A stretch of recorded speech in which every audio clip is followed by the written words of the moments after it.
안녕하세요. 우리 집에 의사가 산다의 심호진 원장입니다.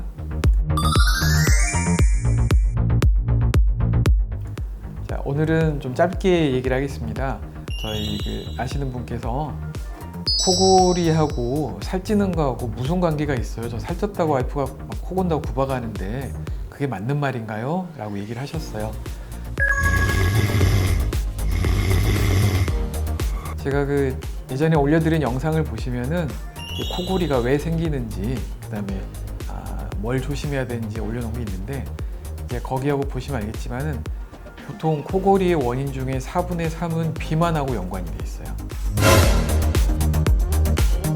반대로 말하면 살만 빼면 75%의 환자분 중에서는 코골이가 없어지거나 굉장히 소리가 작아져서 노이즈가 아닌 사운드, 그러니까 잡음이 아닌 시끄러운 소음이 아닌 그냥 소리가 되는 거죠.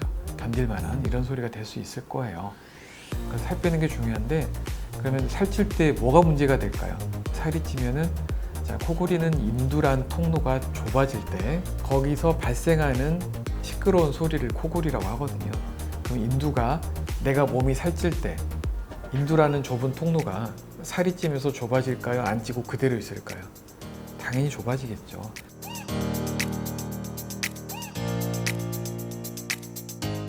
그러니까 살이 찌면서 점막 아래 살이 찌니까 좁아지면 코골이가 더 사운드가, 소리가 커지겠죠.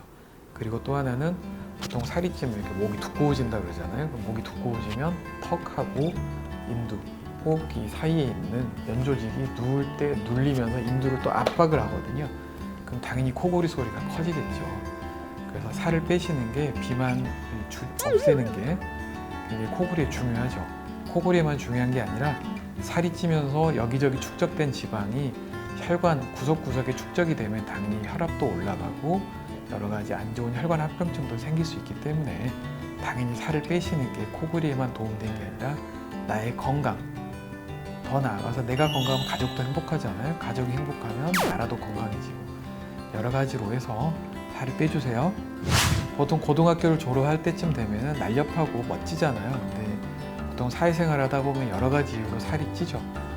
그렇게 되면 예전에 나는 어디 가고 푸근한 인상을 갖지만은 코골이가 굉장히 심해지면서 힘들어집니다. 자, 몸매를 비롯해서 여러 가지 건강에 좋은 도움이 되는 살 빼기에 도전해 보세요. 감사합니다.